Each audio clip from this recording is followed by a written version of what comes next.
It's really a pleasure for me to be here today.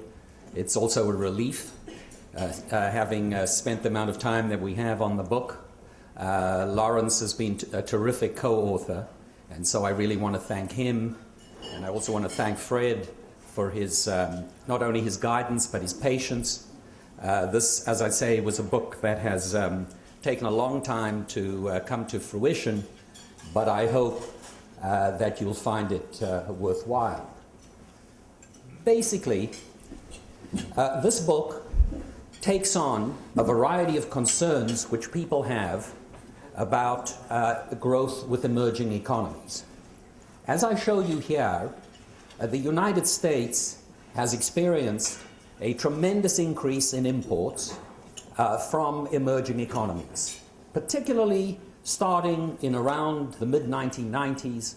What we see is an acceleration in our imports, first from Mexico and later from China, to the point where they basically today exceed the imports from advanced economies once you take out oil.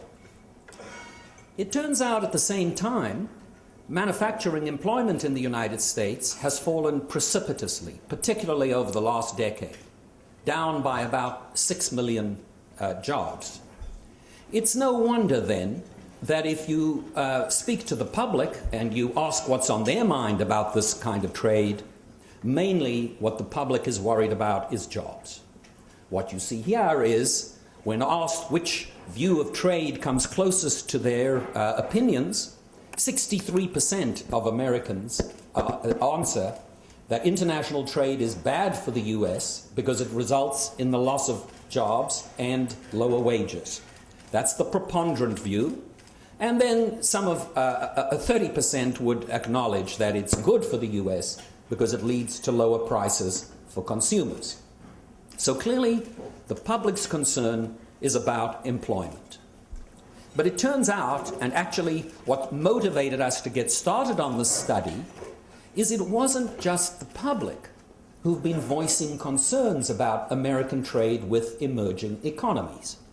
Some years ago, Paul Samuelson, Nobel laureate, published a paper in which he argued that, in fact, economic theory suggests that if your trading partners grow, it could either be good for you or bad for you.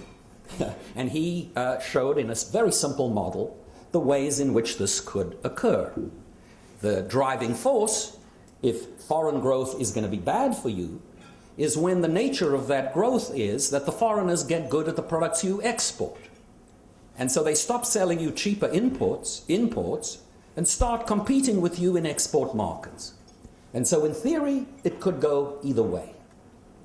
Added to that was a comment in an article, in an op-ed piece that Larry Summers wrote in 2008, in which he emphasized that whatever Samuelson had argued with when it comes to competition in manufactured goods, faster growth in emerging economies could lead to an increase in the demand for oil, raise oil prices, and therefore hurt the United States through that channel. And so this set of concerns relates to total welfare of Americans. In addition, Paul Krugman, who ironically I'd written a paper with in the 90s arguing that wage inequality shouldn't be a large concern because the volumes weren't large enough at the time, revised his view and in 2008 argued that in fact wage inequality of significant proportions was now likely to result as a consequence of our increased trade with emerging economies. So these then are the three big questions that our study looks at and that I'm going to be talking about. The first, the public's concerns about jobs and wages. The second, the economists' concerns about welfare. And the third, the question of wage inequality. Now, it's one thing to say that the public is concerned about jobs, but in fact, the more I thought about it and talked about it with Lawrence, the more we realized that the public has a number of concerns that are all merged together. They related, but they are conceptually distinct. One is about what we call total jobs. You know, when the president comes and talks about how many jobs he's created, actually what he's talking about is positions. And that's the total employment question. And there's a concern that import competition has prevented the United States economy from reaching full employment in numerous occasions. In 2004, for instance, we heard about jobs going to India. And today there are concerns about the employment consequences of import growth, especially with China. Then there's a second concern, distinguishable, which relates to people losing their jobs, dislocation and displacement. And that is conceptually different. And a third is what you can think of as good jobs, which is what's been happening to manufacturing. And so these three concerns are interrelated, and you can think of this like a game of musical chairs.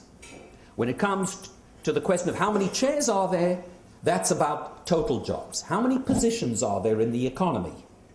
But different people are actually filling these positions. In fact, while the music's playing, they keep switching from one chair to another. That's lost jobs. And the third concern is, are the chairs comfortable? In a sense, that's the manufacturing jobs. So I'm going to touch on each of these three. Let's start by thinking about this question of total jobs, total employment. Most people, and in fact, very common to see, people looking at the trade deficit and say, oh, it's detracting from employment in the United States. Or looking at the import data and automatically assuming that means a negative impact on employment. Well, what I show you here is the rate of change of imports of goods and services in the United States. Now I'm going to show you something else, and that is job growth in the United States. And what you will see is the most remarkably positive correlation. Import growth is a sign of a healthy American economy. 64% of all of our merchandise imports are capital goods and intermediate products. And so what happens is when the US economy is growing robustly, our imports grow actually disproportionately rapidly. And so there is, after the fact, a positive association between import growth and job growth.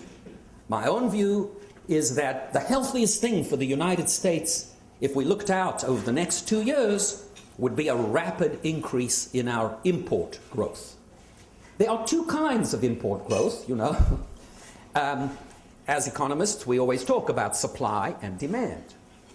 It's certainly true that if offshoring occurs, or if the Chinese get more skilled at making certain products, that could lead to displacement in the United States. No question about it.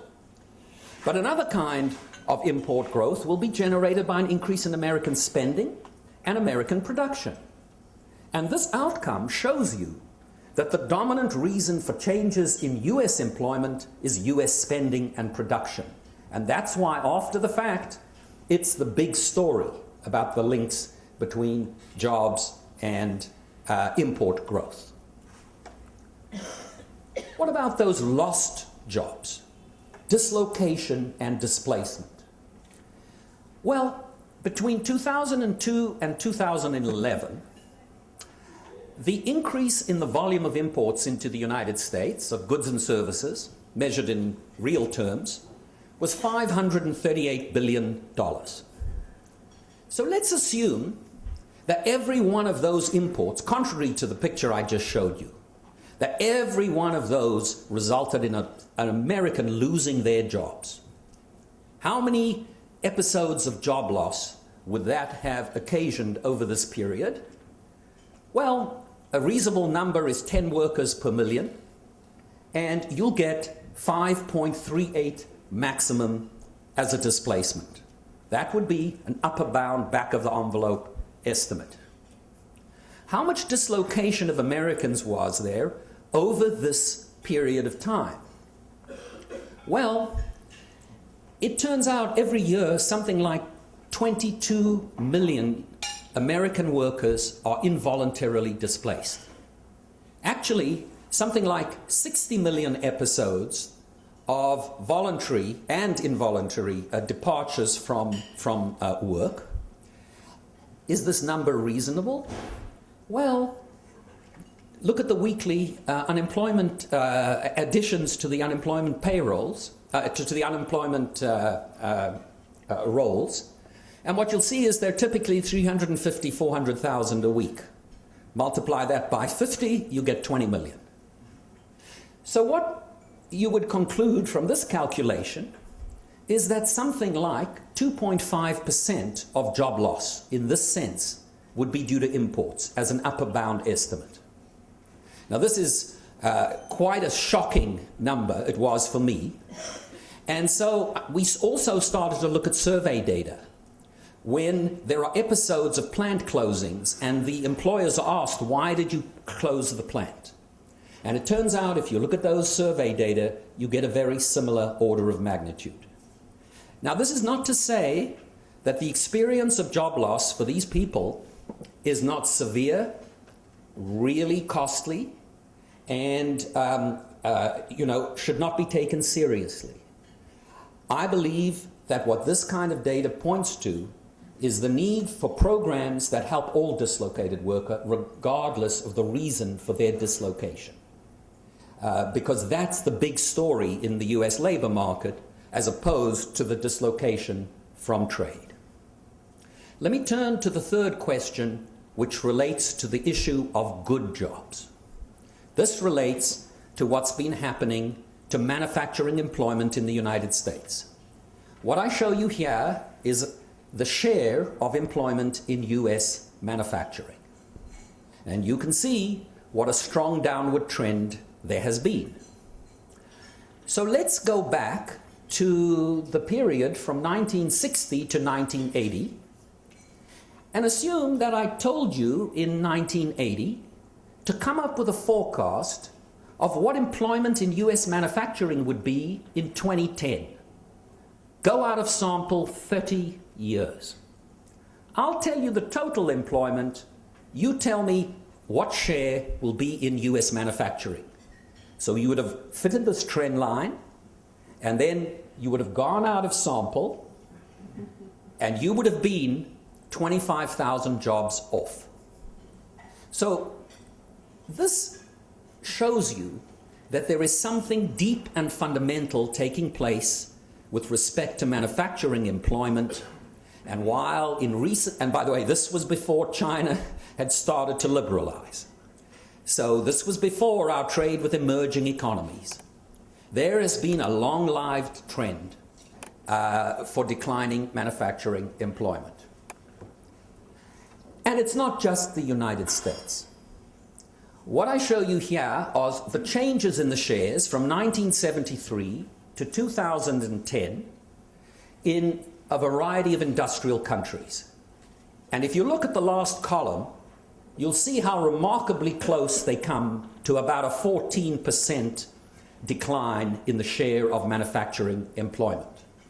The US, Canada, Australia, Japan. And by the way, Germany has a large trade surplus.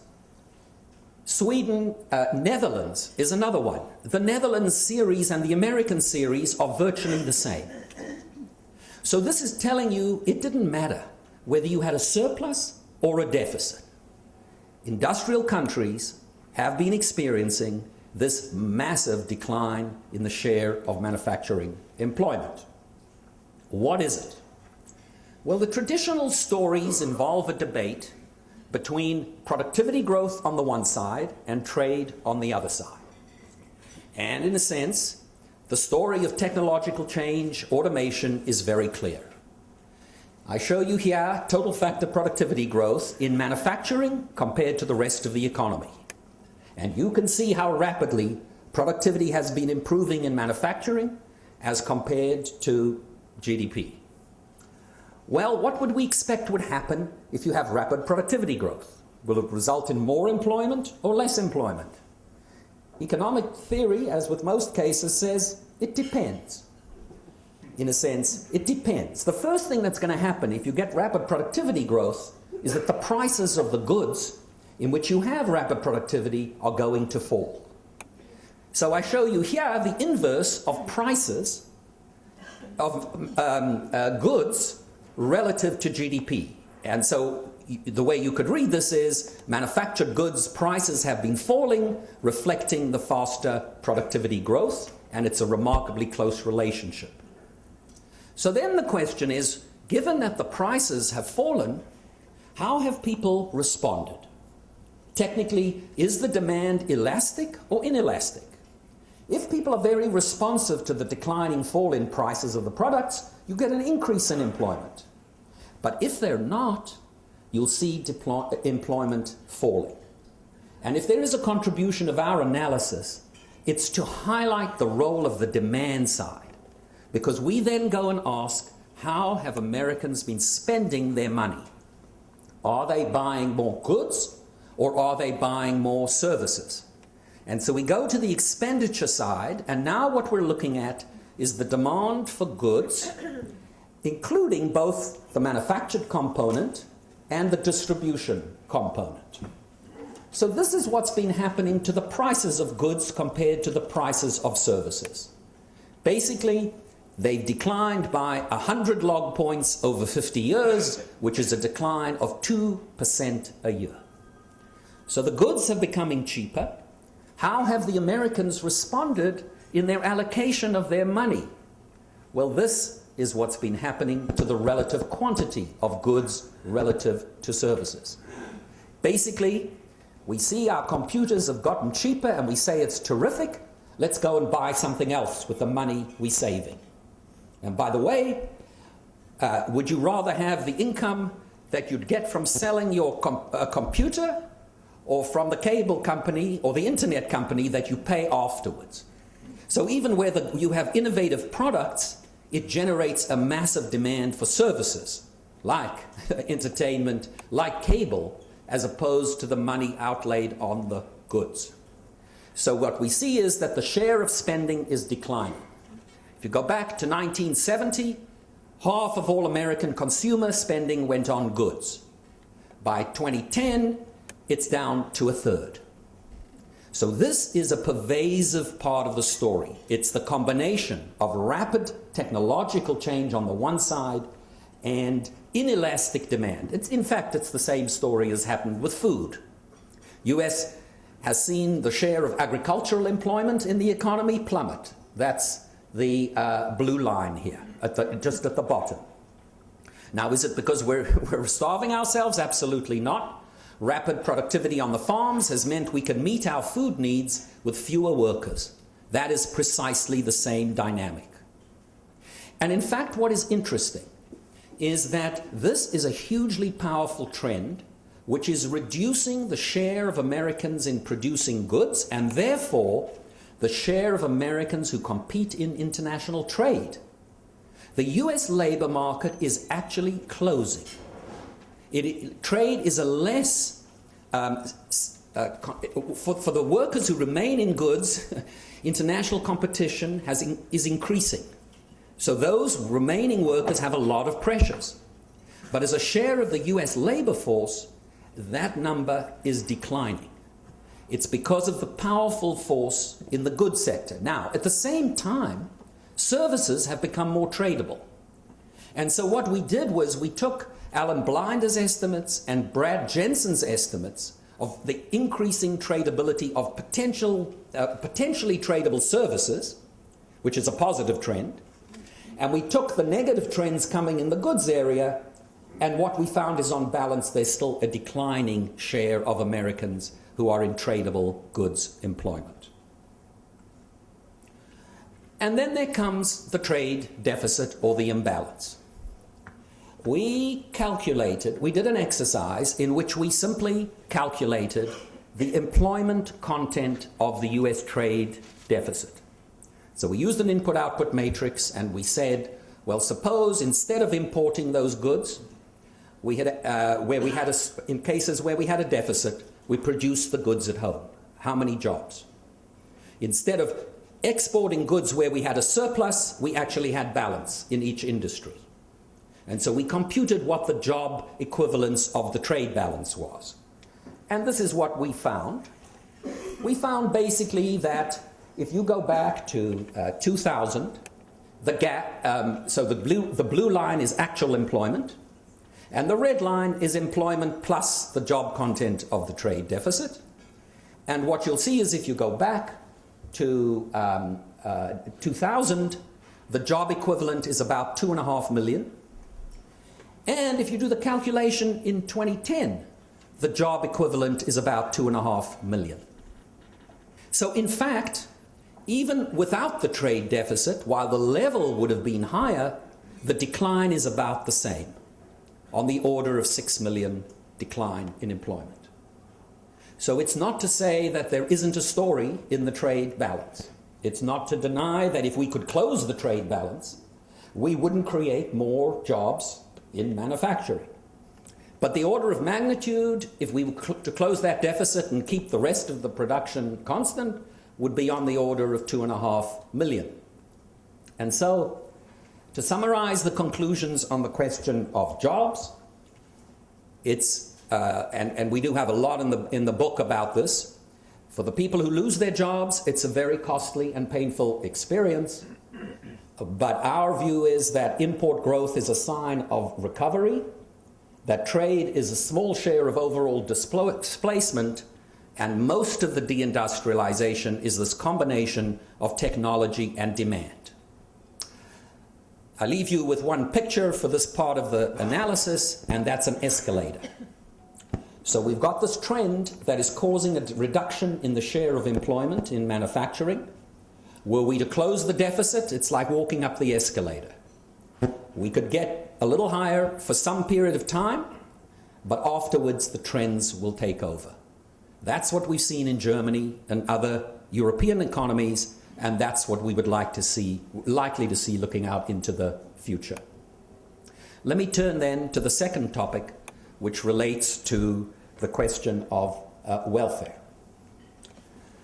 Now, in principle, as I already mentioned, the key question here is, what is the nature of the growth? Are the foreigners biased towards competing with our exports and moving out of giving us cheaper imports, or the opposite? In a sense, the key parameter is what's been happening to our terms of trade. Well, what should we expect would happen when it comes to emerging economies or to poor economies?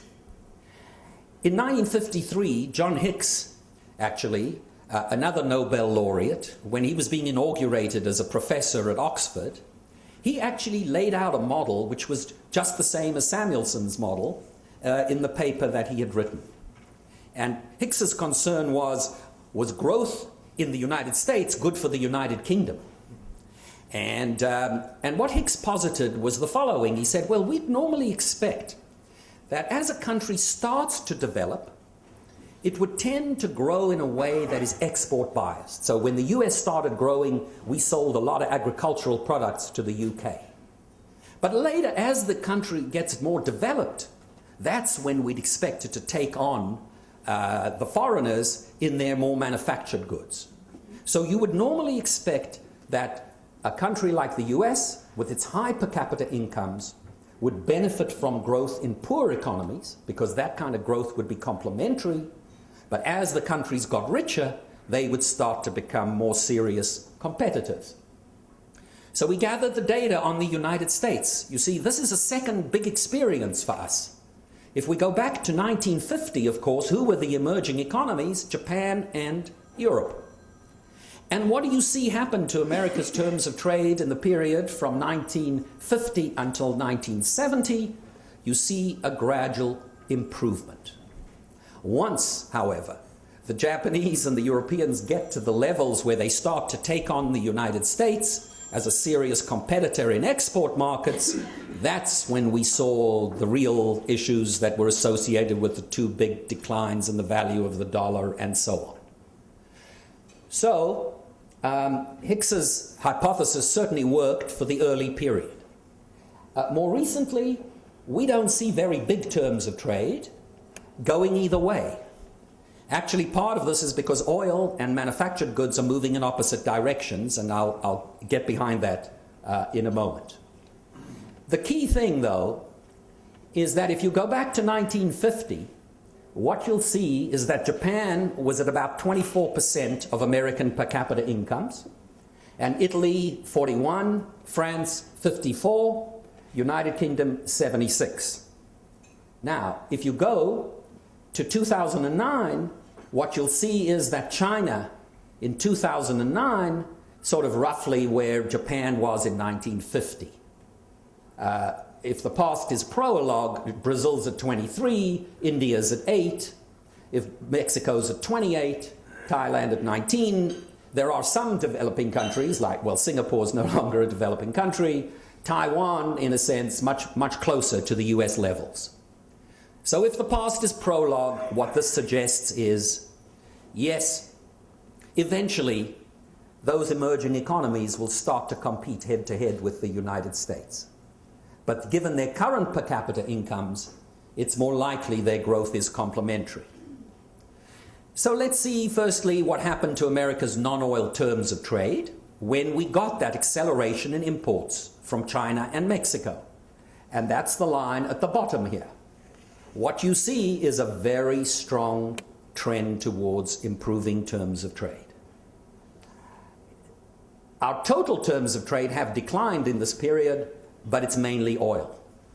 So the summer's concern about oil prices is evident in this data. The Samuelson concern about terms of trade is not. In fact, it's the opposite story. This is what's happened to the manufactured terms of trade of Germany, Japan, and the United States. And what you see particularly for Germany and for the US, the Japanese have had their ups and downs, but still an upward trend, is the very strong upward movement in the manufacturing terms of trade of both Germany and the US. If you go and look at the terms of trade for the United States and divide them up in terms of our trade with developed and developing countries, which is what I show you here, you can see very little change in our terms of trade with developed countries, the blue line. But our terms of trade with developing countries has had a major improvement. So the total improvement is due to our trade with these emerging economies. Now, we spend a lot of time in the book trying to answer the following question. It's actually not good enough for me just to show you the terms of trade, because Samuelson built a model in which he had trade being balanced both before and after the growth had occurred. What has happened to the United States is that what we've seen is an acceleration in our trade deficit. And so what we try to do is to correct for the trade deficit. And what we find is that the improvement in the trade balance would still remain even given that correction. We also have some detailed examination of our competition with China and other emerging economies in export markets. And what we find is that our products are very dissimilar to those of the Chinese. We also look in great detail at the prices of the Chinese products and indeed the prices of products from different developing countries as opposed to different developed countries. And so just look at this here for 2006. Singapore's goods, exports, have much higher prices or unit values than American. French, we all know they sell us expensive clothing and other products. UK, Japan, Germany. Developed countries as a whole, all in the range of the United States. Emerging economies products, much, much lower prices. And in fact, very, very different prices. Now that's what you get if you look at the aggregates. But if you get below that, here I show you comparisons of prices of Chinese exports to US, you'll again see something quite interesting and actually common sense. These purple lines are around 1. Those are resource-based products. So think copper and steel. Chinese steel, American steel sells for similar prices, around 1. Dotted line, low technology products. Think clothing. So the Chinese clothing is cheaper than the American, 60, 70% of the price. But the lower two are high and medium technology prices, and what you'll see there is the Chinese prices are 1/5 of the matching American products. Fundamentally, they are different products. The microscope that the Chinese sell for $50 and the microscope that the Americans are selling for $5,000 will both be classified as microscopes. But when you get below them, they're not making the same kinds of products. So this is evidence that shows you so far, when it comes to exports, not only is there very little overlap, but even when there is overlap, these are fundamentally different products. And we do a lot of work in the paper, in the book, making sure that it isn't just the fact that these are cheaper products, but actually the same kind of product, but we also find that they're lower quality products. So that's the terms of trade story when it comes to our head-to-head competition with the emerging economies. There remains the story of oil. The oil story is rather interesting because if you open your newspaper and you asked why were oil prices so high, invariably the story would tell you about the growing demand for oil coming from China and India. In a sense, the emerging economies get a big role in that story. So what we did was to calculate an estimate of what you might have expected demand to be in the world if oil prices hadn't changed between 2000 and 2008. So we go back and we get an income elasticity of demand for oil, and we see that the world demand for oil would have grown by about 14 million barrels a day. Of that, 3 would have been coming from the advanced economies and 11 from emerging market economies. We then look at production. And what we see is that the advanced economies in this period actually reduced their production by 2.32 million barrels a day. This is the decline in North Sea oil and the decline in production in the United States. And so the shortfall that you can attribute to the advanced economies is actually 81% of the total global shortfall, whereas the emerging economies contribute 19%. So it is certainly true that higher oil prices have in part been due to what's happened in emerging economies, but a far more significant factor was the decline in the supplies of oil in the advanced economies. The contributions of the United States and China actually in this calculation are quite similar. More recently, the US has increased its oil supplies, which actually means this concern is diminishing importance in terms of its impact on our overall living standards. If we became self-sufficient, we wouldn't have those negative effects. But nonetheless, even if you stand back and get the big picture over the decade, you'll still see that a big part of it had to do with what has happened in the advanced economies, 2/3 of it. So I won't go through because that would repeat what I have said, but this summarizes the major conclusions of this section. Basically, no support for the argument on the welfare side. We also use, just one point here, a methodology has been developed by some economists that take account both of lower prices, improved quality variety, and impacts on productivity growth. And so they allow us to come up with an aggregate number for welfare. Using that method, we estimate that average per capita incomes in the United States are raised $500 per person as a result of our trade with emerging economies, and about half of that, 250, are attributable to our growth with China. The third issue is wage inequality, and I'll do that more briefly. The first point that I would emphasize is that while inequality has worsened tremendously in the United States since 2000, it's not a big story about wages. Indeed, that's perhaps a mystery. Here I show you what's happened to the ratio of college to high school graduate wages. And you can see that from 1975 to 1999, there was a very strong upward trend. But in the last decade, actually, it's all American wage growth that has been slow. It's not a story, except for the top ends, like the 90th percentile and above, about wage inequality.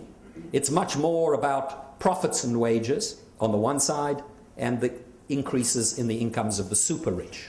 So it's a different kind of inequality. Well, we have these declining prices of our imports from manufactured goods, from developing countries. And that may be good news, you know, if you're worried about total welfare, but it seems to lend support to Krugman's argument, which is that we would expect that this would put downward pressure on the wages of unskilled workers in the United States, assuming that these imports are coming in industries that are particularly unskilled intensive. Well, in fact, what we find is, firstly, that you have to take productivity growth again into account. If you're going to squeeze workers' wages, it isn't just the prices of the products that you have to think about, but also what's been happening to productivity. And when you look at the effective prices, taking account of productivity, and you go and look at what the prices are within the United States, you don't see anywhere near effects that size. And then a surprise, if you actually look at what's been happening within the US, because at the end of the day, wages in America reflect the prices of the products that American workers produce, what you actually find is that the relative price of goods that are unskill intensive have been rising, taking account of productivity growth. So in fact, in the US labor market, there's been a moderate trend which would cause greater wage equality. The great puzzle, and what I show you here, is the share of skilled workers by industry in the US. So we've got 450 industries, and we've ranked them according to how skilled the workers are in each industry. And what you'll see is that a lot of our imports of manufactured goods from emerging economies, high shares, are coming in US industries that are very skilled. Of course, they're not the same products. And we're also seeing the effect of vertical integration. But all of these have impacts that are going to mean you get less trade inequality. So let me just briefly make 3 points, and then I'll be concluding. Number one, if you try to ask how much inequality would our trade have caused in wages, one approach is to try to look at the skill content of the trade. Think about an import coming in. If it's got a lot of unskilled workers embodied in it, it should put downward pressure on the wages of unskilled workers in the United States. That methodology actually shows almost no increase in wage inequality over this period.